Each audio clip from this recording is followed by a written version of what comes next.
I just want when people tune in to watch to feel like we're sitting in a coffee shop and you and I are chatting and they get to eavesdrop on our conversation. Hey everyone! It is the last Thursday of the month, so you know what that means. It means it's time for PCPA's Talkback series. My name's Erik Stein. I've got my interviewing shirt on and I got my raspberry lime spindrift, so I'm ready. And folks, you might notice I've got a little bit of a different background going on here today. Right now, I'm actually at Utah Shakespeare Festival looking for actors that might join us sometime in the not too distant future. And the reason I'm telling you this is because a few years ago, I was on one of my audition trips, and I was up in Seattle, Washington, and I was holding auditions at the University of Washington. And this wonderful actor came in named Christen Celaya. I was very impressed with the 5 minutes that I spent with her. I knew in that 5 minutes that she's the type of person that we would want to have at PCPA. In fact, on her resume, the only thing I wrote on her resume was future resident artist. How are you doing? Where are you right now? Well, I'm doing great. It warms my heart to hear that story. You told me that story over the phone, but like it just warms my heart to hear it again. I'm great. I'm in Santa Maria right now. I'm at the Holiday Inn because my lease starts tomorrow, which I'm really excited about. So I'm just kicking it at the hotel. That's great. We're both in hotels in just different states. Kristen, what have you been doing? It's such an interesting question, but how did you stay creative over the last 16 months when we weren't allowed to perform in front of live audiences? Well, I still had auditions from time to time. So I was putting a lot of my performance energy into my self tapes. I was training my voice with my stimulus check. I spent my stimulus check on voice lessons, and I think it was a good investment because I'll be doing 3 musicals this year. Let's see. And I also wrote a lot. I did some readings not too long ago of everything I wrote. I wrote, let's see, 2 feature-length scripts for film. I wrote a mini series based on Sister Carrie by Theodore Dreiser, but I kind of did the Bridgerton version of it, where I made it very diverse. I kind of updated some of the feminism a little bit as well. And let's see, I also wrote a play, a full length, and a couple one acts, and worked on did some pre-production for a short that my mom and I are planning on filming sometime in the near future. And and started pitching my feature comedy, Alma Almodovar. Wow, man, that's a lot. Is writing something that has always been part of your life, or is this new? No, it always has. I found like I would sometimes get feedback from both my drama teachers in undergrad and graduate school that they were like, sometimes feels like you're not listening. It feels like you're not in the room. And the truth was, so many times I would see something and that would be a story for me. And I'd be like, I'd be trying to listen while also writing the story in my head, and it's because I wasn't giving myself what I needed as a person, which was time to write. So in those times where I didn't have that time to write, I was kind of like, just in my head, kind of just going, oh, if I was going to adapt, I would, and just getting a little bit, daydreamy about what I would write. I love that. You have 2 bachelor's degrees, is that right? I do. One in theater and one in literature. The written word has always been really important to me. It's I think it's a big part of my soul as a person. Did you focus on a particular type of literature? I did not when I was younger. When I was younger, I just got my degree. My literature degree, though, was a little bit colonized, as was usual. What was that, like 15 years ago or so? I don't want to date myself. They had started trying to expand the canon. So I got a fair amount of African American lit in my curriculum, a fair amount of sort of either white women or the occasional Black woman in my curriculum. But I I realized there was something really missing in my studies when I graduated, because I looked at everything I had read, because I'm packing up my books, right? And I see like there's nothing by, the only book I had by a Latin American author was 100 Years of Solitude by Marquez. And I had nothing by an Asian American writer, unless, make sure, let me audit that. No, there was one Indian writer, and there was one Native American writer in everything I had read. And I realized like that was messed up. So then I kind of spent my time after school trying to balance that out, you know, a little bit on my own, but just doing research, like who should I be reading? So I started reading people like Allende and trying to branching out a little more. As a teacher and a mentor, what adjustments are you making for your class so that your students get exposed to the things that you weren't? So I just recently read this. It's Theater of the Sphere by Valdez. And that's something I'm going to be incorporating into my curriculum. We're going to have the students do actos. And I think it's perfect, especially considering where we are, that we are in the area where that history with Luis Valdez and Cesar Chavez was being made. So that's one of the things. I'm also using some devised theater techniques that I learned from Teatro Luna, of which I'm a company member, and also Whit McLaughlin's tactics for devised theater, which I learned at UW. I'll be using some of those as well. And what I like about devised theater as a decolonizing mechanism is the material that we're going to be devising with is going to come from the students. So the students will have the agency to sort of curate what voices are in the room. So they will both be doing writing prompts for physical pieces that we will be making. They'll be bringing in text. They'll be bringing in art images. So the cultural influences of the work that we're going to be making about midway through our semester is really going to be up to them to bring in the voices that are influencing them. And I think that has a lot of potential for decolonizing as well. Man, that sounds like we've had some devised work at PCPA and we love it, but it just sounds like you're taking it to a whole nother level. And I just want to be in your class. That sounds incredible. That's the nicest thing to hear, is when your peers who've taken many classes already and they're like, they've taken all the classes and they're like, oh, I want to take your class. That's the nicest thing to hear. I'm serious. And I know you're going to also incorporate some aerial work in your class too. So I think you're going to have a bunch of 50-year-old actors trying to climb the silks with you. I welcome it. I welcome it. I love it. Christen, you yourself, you're a bilingual actor. Do you find that you've had the opportunity to use Spanish in your skills as a Spanish speaker in your work? Oh yeah, I definitely have. Let's see. I think the heaviest bit of bilingual lifting I did, because when you're working bilingually, it's a bit like being at the gym, kind of like lifting weights, you know, was Bodas de Sangre, or Blood Wedding, which was directed by my friend Tina. And we did that in the parks of Seattle. And I played the bride, the novia.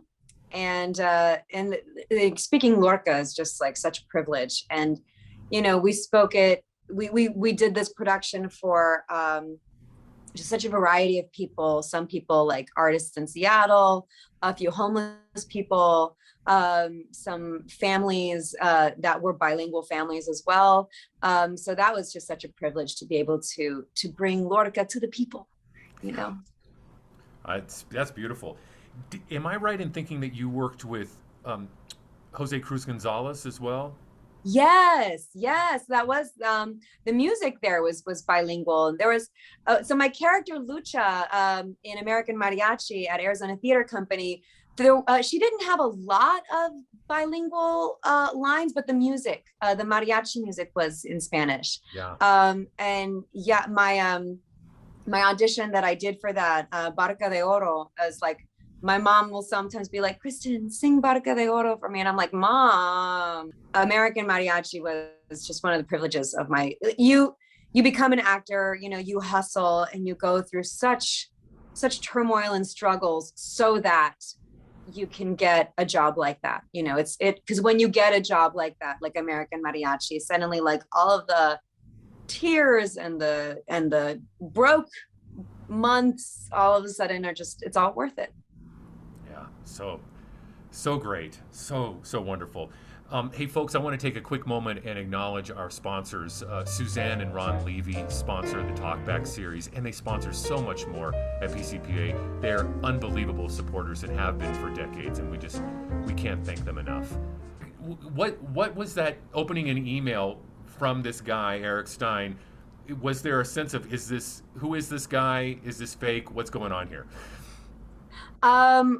Well, let's see. So the email to interview, I was, it was very affirming to receive even just the opportunity to be considered for this position, especially during COVID, because I was actually considering quitting being an actor.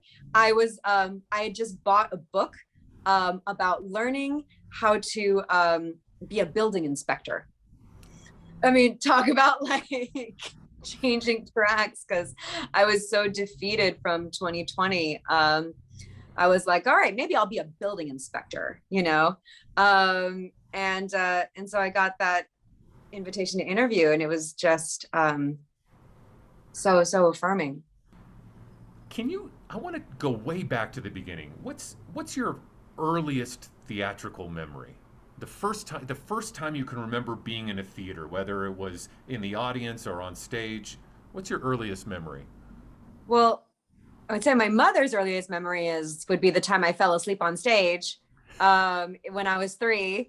It was, I think it was like a Nutcracker or something like that. But my earliest memory, and maybe my actor origin story, it's kind of ridiculous. It was, my mom was directing a production of The Wizard of Oz. I was 9 years old.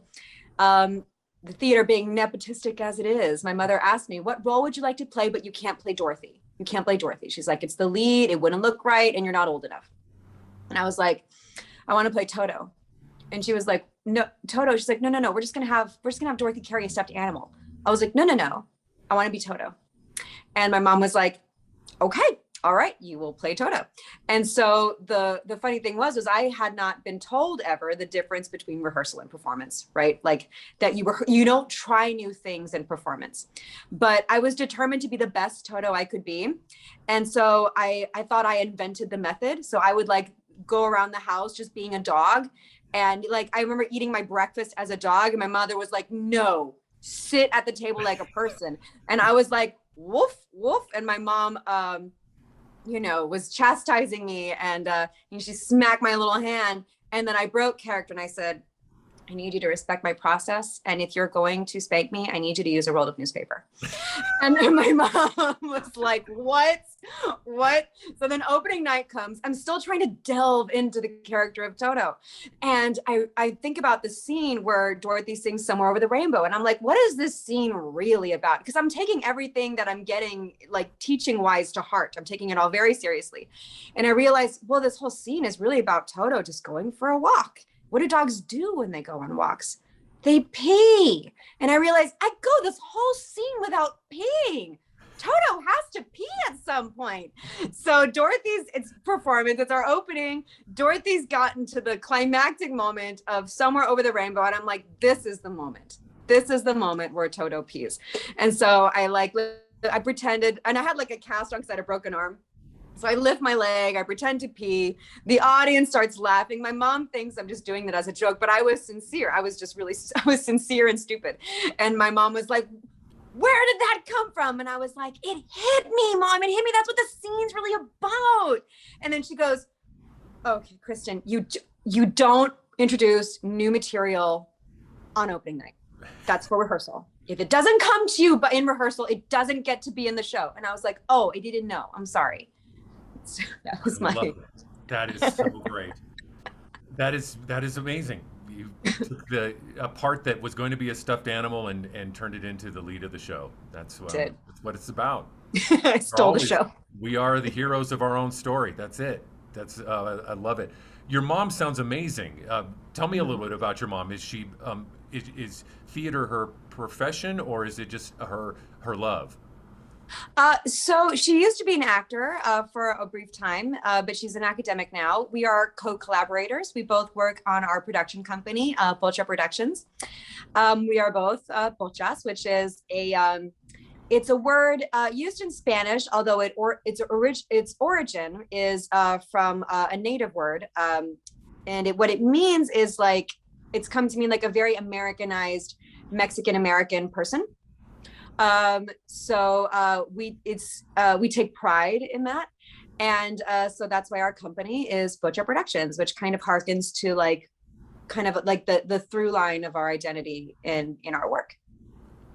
I'm really happy you brought up Poco Productions. I was reading a little bit about it, and I'd love to hear where the idea came from, and also I was fascinated by your focus, and the words you used were the focus on the female gaze. I'd love for you to talk a little bit about how did Poco come to be, and what is the focus of Poco Productions? Yeah, so the focus of Poco Productions is a cinematic storytelling through a Latina female gaze. And for us, it's about unpacking, which is something I really started to do more in depth with my time with Teatro Luna, which is the oldest Pan-American theater company in the United States. It's very much, they do a lot of things, but one of the main things they do is devise work. And so when we're devising work with Luna, we're often getting writing prompts, and we're often being asked to unpack and just to keep unpacking and unpacking. And it was my time there where I realized that my identity as a feminist was something where I had kind of just parked the car and thought I had done the work.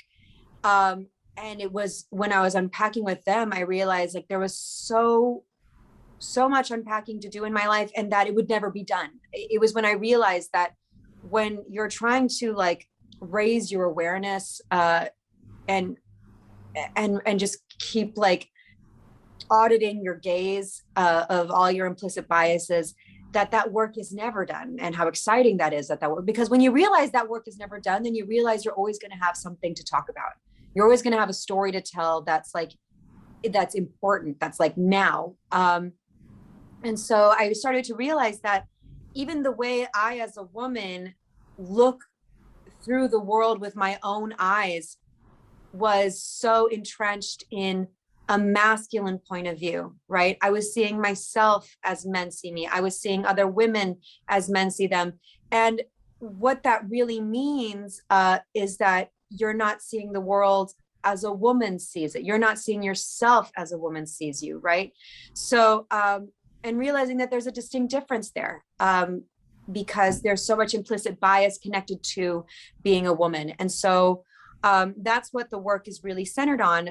So like La Sirena really looks at the gaze and implicit bias for the stigma of sexuality and womanhood, right? So we did a story about an exotic dancer, because like that kind of brings like all like the crux of like what all that is. Like it really turns up the temperature when you bring in the character of an exotic dancer, right? Because that's all the implicit biases of sexuality and womanhood and empowerment, and the monetization of those things really comes to the surface in that profession, right?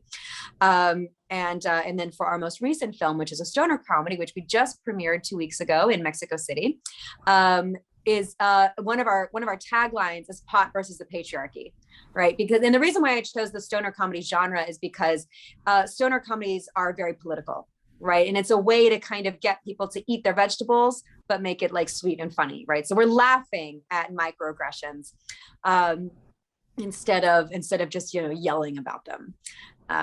Yeah.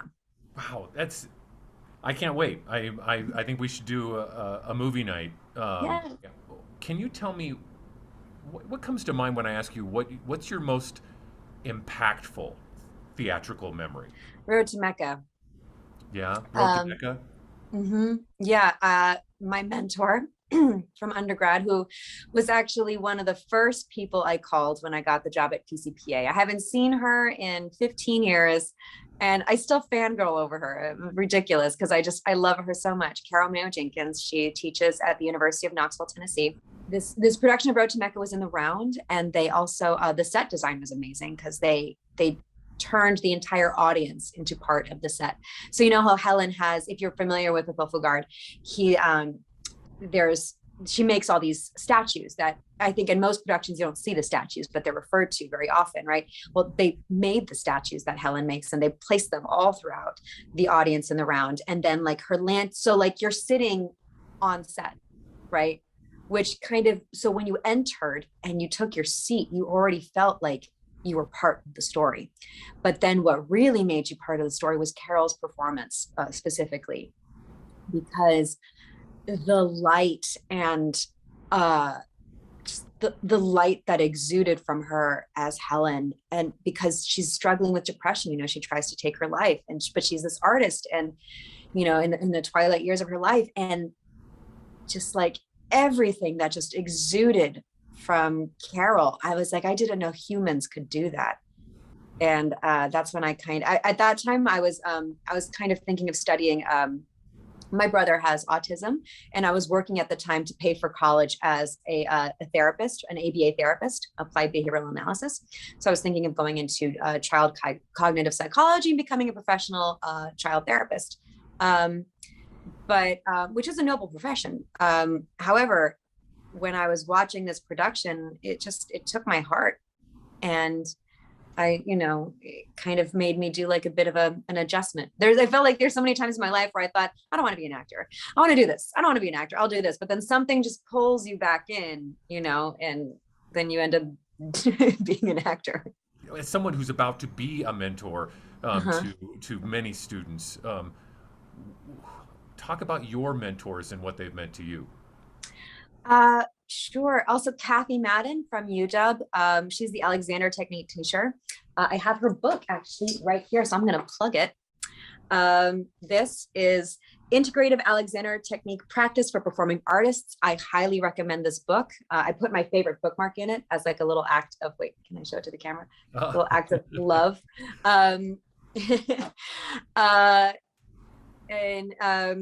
So what I love about Kathy's approach, and will definitely inform what I do as a teacher, is Kathy puts a lot of emphasis, and of course, like with a literature degree, this like speaks to my heart. She puts a lot of emphasis on the words that we use, right? Because the words that we use are so much more powerful than we often give them credit for. And she's a big stickler on that. She's a big stickler on, like, I remember I would be saying something and she'd offer me like, how about we say it like this, or what about these words, like she'd offer, and she was always inviting. Carol and Kathy are definitely some of my biggest teaching role models. I love it. As somebody who studied theater specifically, you started with your bachelor's in theater and then your MFA in theater. How did you transition towards film, and what type of training did you lean into as you started focusing more on film down in Southern California? For my first film, I really leaned a lot on my collaboration with Kenan Valdez. So he was my co-director. He also directs theater, and I think he lives not far from here in San Luis Obispo, I believe. Wonderful. Yeah. He had directed film before. I had not. So I really just leaned, when I was making that transition, on collaboration. My DP, who is genius, Maricela Mendez, is, I think, just one of the most brilliant people. She knows, she's such an artist. She doesn't just film, she is an artist, right? So I really just admitted what I didn't know and leaned on collaboration. But then at the same time, there were times where I had to also take ownership and say, like, this may be my first film, especially in the editing room. This may be my first film, but I know that I know we need this. I know we need this. I'm curious, when's the first time you heard somebody speak Spanish on stage? Oh, wow. When was the first time? I'm going to say probably New York City. I think probably, what was the writer is Mando Alvarado, and it was at Cherry Lane, and I thought it was a really good play. My friend Jerry Ruiz directed it. It was starring Felix Solis and Bernardo Cubria, and that really amazing actor from Orange is the New Black. This was before Orange is the New Black, though. Oh gosh, I wish I could remember the title. It was a great play, though. It was mostly in English. There were a few Spanish words kind of throughout. How old were you when you saw it? Oh, my 20s. My 20s. That was probably the first time. Because I was in Tennessee, so there wasn't any bilingual theater in Tennessee, and there wasn't any anything Latin either. I did go, like, I love the institution that sort of nurtured me into this craft. However, I will say that in my entire time at the University of Tennessee, there was not one single play by a Latin American author. But New York City changed that. I started going to productions at Intar, and that's actually where I really started thinking about myself as an actor who's not just an actor, but also a Mexican American actor. Because I saw a community for the first time, a community that was in that voice. And it was very eye-opening to me as an artist, and really inspiring, because I realized, like, that I had internalized so much of this sort of Eurocentric canon, and that I felt like I needed to be a certain way and talk a certain way and comport myself a certain way. And I realized, like, oh, I have so much unpacking to do there. And I have so much to sort of learn and be inspired by there. And that was the beginning of that journey for me. Christen, I can't tell you how happy we are you are here. It's your second day on the job, and you're already making huge impacts and changing lives, and super, super grateful. Folks, we are so happy that you tuned in. Thank you so much for spending time with us. As more and more people get vaccinated, the more and more we can get shows out there for you, and live. We can do live theater. So we're grateful you're tuning in to this virtual work, but we're so excited that we can also get to be in the same room with you doing work. This season, you get to see Christen on the main stage in The Secret Garden, in As You Like It, in the spring run of Into the Woods, in The Sound of Music, and also in Native Gardens. So I can't wait for you to see her work. Folks, thanks so much for tuning in, and we look forward to being in the room with you real soon. Have a great one.